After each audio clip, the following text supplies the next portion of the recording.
Are you ready to hear great stories from the Bible with a nice dose of lighthearted humor? It's time for The Bible, but Funnier, with your host, Jake Doberenz.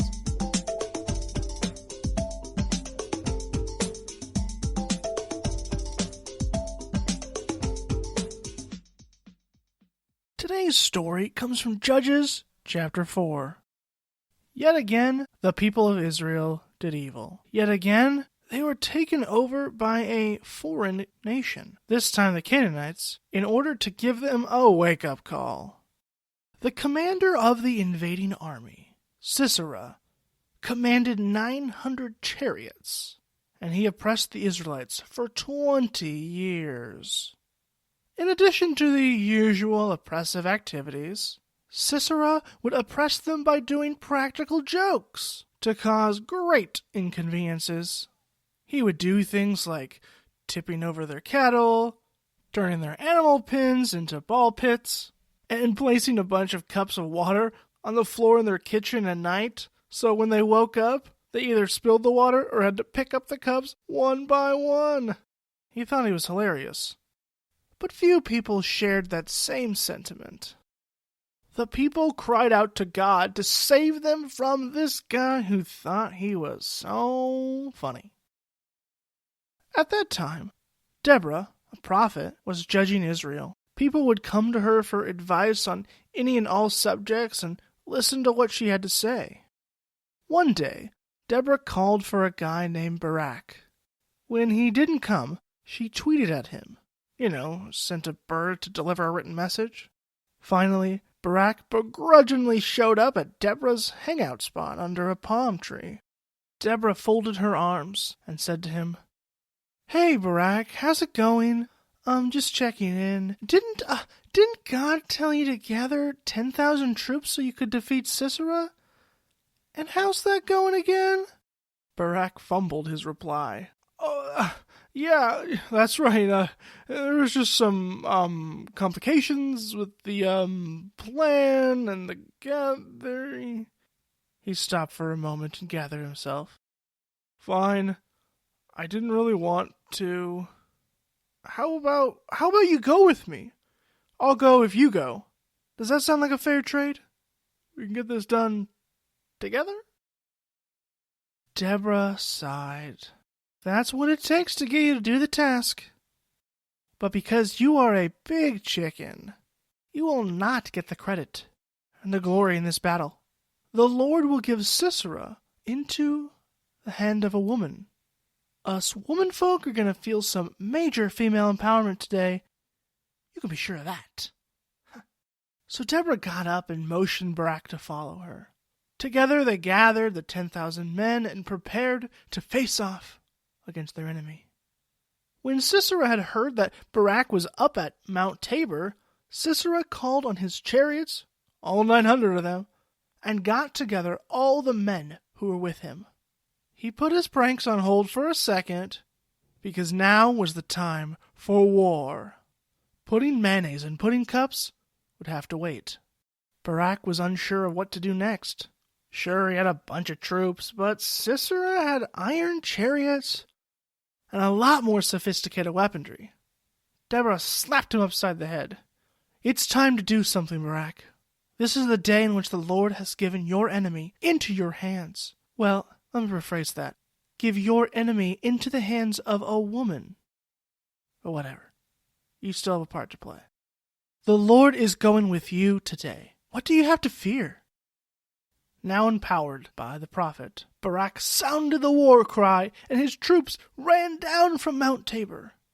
Thanks to some divine intervention, the enemy troops were distracted by some pretty butterflies, and they ended up rooted right into Barak's army. Sisera was outnumbered and taken off guard. Quickly, the practical jokester realized he didn't stand a chance of winning. Sisera hopped down from his chariot and ran away on foot. As he did this, stuff kept falling out of his pockets, like fake sticks of gum that shock you, and a whole lot of cling wrap. Meanwhile, Barak had found some courage hidden inside. He pursued every last chariot, every last member of that army, running them all over the land until he got every single one of them. He felt pretty good about himself. They had won the battle, sure enough. But Sisera was nowhere to be found on the battlefield. That sinister practical joker, Sisera, had ran away. He found the encampment of Heber the Canaanite, a clan that had once been friends of Israel. But now the Canaanites and the Kenites had a peace treaty between them. These two ites were united. Sisera felt he was safe hiding here. He went to the tent of Jael. Jael came out to meet him. She hid her hatred behind a welcoming smile. She said to him, "Come and rest, my lord. Do not be afraid. Take your boots off and kick up your feet and relax." So he went inside the tent. She covered him with a blanket and got him all cozy. Feeling a lot more relaxed, Sisera softly pleaded with her for a little water to drink because he was very thirsty after a hard day's work, running from a battle he was in charge of. Jael complied. Kind of. She opened a skin of milk and gave him a drink. Then she piled a few more blankets on top of him until he was just a lump of fluff with a face. Sisera said through a yawn, "Oh, please watch over me as I rest.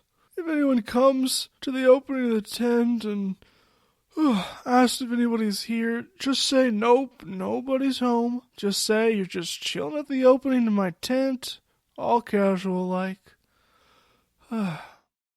Satisfied, Sisera drifted off into a deep sleep, dreaming of more jokes to annoy, inconvenience, and ruin the lives of the Israelites.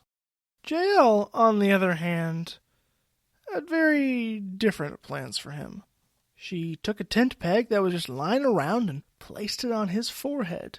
He used a hammer to nail it in good.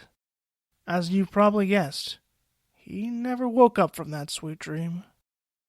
Barak had been pursuing Sisera's trail, a trail marked by odds and ends and weird trinkets that had fallen out of his pockets. He came to the encampment. Jael went out to meet him. "Come, I've already solved your problem for you. I have your man. No need to worry any more. I've done your job for you." Sure enough, Jael had shown Barak the exact person he was looking for. It was not a pretty sight, one that even he had a hard time stomaching. Jael just smiled. Just as the prophet and judge Deborah had said, a woman had done Barak's job for him. She had gotten the credit for stopping Israel's enemy.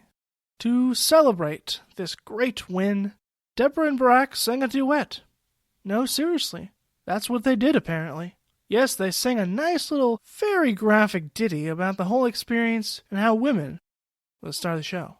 It wasn't long until Israel was able to take back their lands and fight against the king of Canaan. At least for now they were free. For now. Till they decided to do things their own way again, as they were prone to do. This story from Judges 4 is a great example of how God works, unexpectedly. God's plans are hardly ever as straightforward as we'd like.